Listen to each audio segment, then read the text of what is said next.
పని అయిపోయిన వాళ్ళ గురించి నాకు ఎందుకబ్బా మాట్లాడేది, అయిపోయింది వాళ్ళ పని. ఎవరమ్మా అది? మీరు వాళ్ళని అడగాలి కదా, నన్ను అడుగుతారు.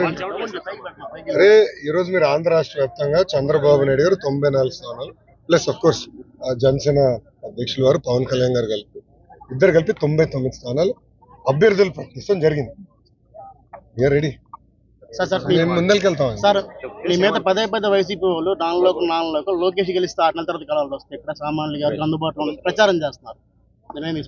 4 సంవత్సరాలు 10 నెలలు ప్రజలకు అందుబాటులో ఉంది ఎవరు? నేను. ప్రజలు సేవ చేసింది ఎవరు? నేను. అధికారులకు వచ్చింది ఎవరు? వాళ్ళు ఏం చేశారు? అసలు మంగళగిరి వాళ్ళకి చేసింది ఏంటి? నేను సూటిగా ప్రశ్నిస్తున్నాయి ప్రభుత్వాన్ని. నేను చేసిన దాంట్లో కనీసం 10% వాళ్ళు చేశారు ప్రజల సేవ. అప్పుడు మాట్లాడే హక్కు వస్తుంది. రెండోది, నేను నివసిస్తుంది ఇక్కడ, నా ఓటు ఉంది ఇక్కడ. వాళ్ళు నా గురించి మాట్లాడే అర్హత ఎక్కడ వచ్చిందని నేను మిమ్మల్ని అడుగుతున్నా. ఎమ్మెల్యే గారు ఇల్లు ఎక్కడుందో మీకు తెలుసండి? మీడియా మిత్రులు మీకు తెలుసా? అదే మన ఇల్లు ఎక్కడుందో తెలుసు కదా. మళ్ళీ థ్యాంక్ యూ. అరే వారు 1 సైడెడ్. ఇంకా డౌట్ ఉందా మీకు? అరే ఎక్కడుందా స్వామిను? వారు 1 సైడెడ్. ప్రతిపక్ష హోదా కూడా రాదు ఈ ప్రభుత్వానికి. ఎందుకు మీరు కంగారు పడుతున్నారు?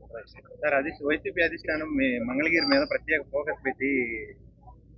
అరే ఎన్టీవీ బాగా తెలియాలి వ్యూహాలు ఏంటో. ఎన్టీవీ అన్ని స్టోరీలు తెలిస్తే మీరు చెప్పాలి. అందరూ ఫోకస్ పెడతారు, ఏం చేస్తారు ఇంకా దానికన్నా. నన్ను ఓడించేదానికి అందరు ప్రయత్నిస్తున్నారు. ఇట్స్ ఓకే, చేయనియండి. ఇప్పుడు భారీ ఖర్చు పెట్టి నన్ను ఓడించే బదులు ప్రజలకు అదే డబ్బులు ప్రజల సేవకి, ప్రజల మంచికి ఖర్చు పెట్టుంటే బాగుండేది కదా. ఇప్పుడు నేను అడుగుతున్నా, అనేక హామీలు ఇచ్చారు. 2019 ముందల ఇక్కడున్న ఇళ్ళన్నీ రెగ్యులరైజ్ చేస్తా అన్నారు, చేయలేదు. స్థానికంగా డ్రైన్ కానీ తాగునీరు కానీ రోడ్లు వేస్తా అన్నారు, ఇది జరగలేదు. కనీసం జగన్ గారి ఇంటి పక్కన ఉన్న బ్రిడ్జ్ కూడా సరిగ్గా వేసుకోలేకపోయింది ప్రభుత్వం.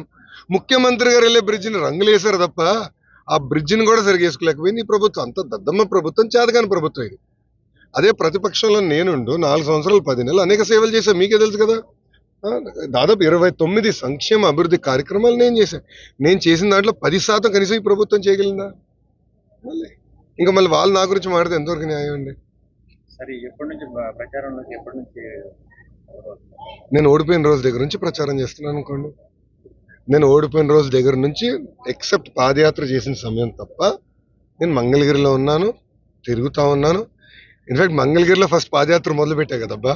మీకు తెలుసు కదా, వార్డులు తిరిగాను, గ్రామాలు తిరిగాను. అంటే అన్ని తిరగలేకపోయా, వాస్తవం అన్ని తిరగలేకపోయాను. దాదాపు 80%, 85% నేను తిరిగాను. మిగిలిన తప్పనిసరిగా తిరుగుతాను. దాంట్లో నేను ఓడిపోయిన దగ్గర నుంచి ఇక్కడనే ఉన్నాను, ఎక్కడ పోలే కదా, వేరే నియోజకవర్గం ఎత్తుక్కోలే కదా. ఓడిపోయిన దగ్గర మళ్ళీ గెలవాలనేది నా తాపత్రం, కట్టుబడి ఉన్నా.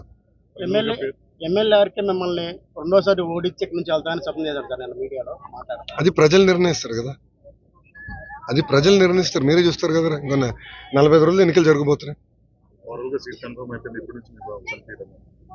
గతంలో ఎలా ఉందో అలానే ఉంటుంది. ఎందుకు బాగా చేశాను కనుకనే బాబు గారు డిక్లేర్ చేశారు.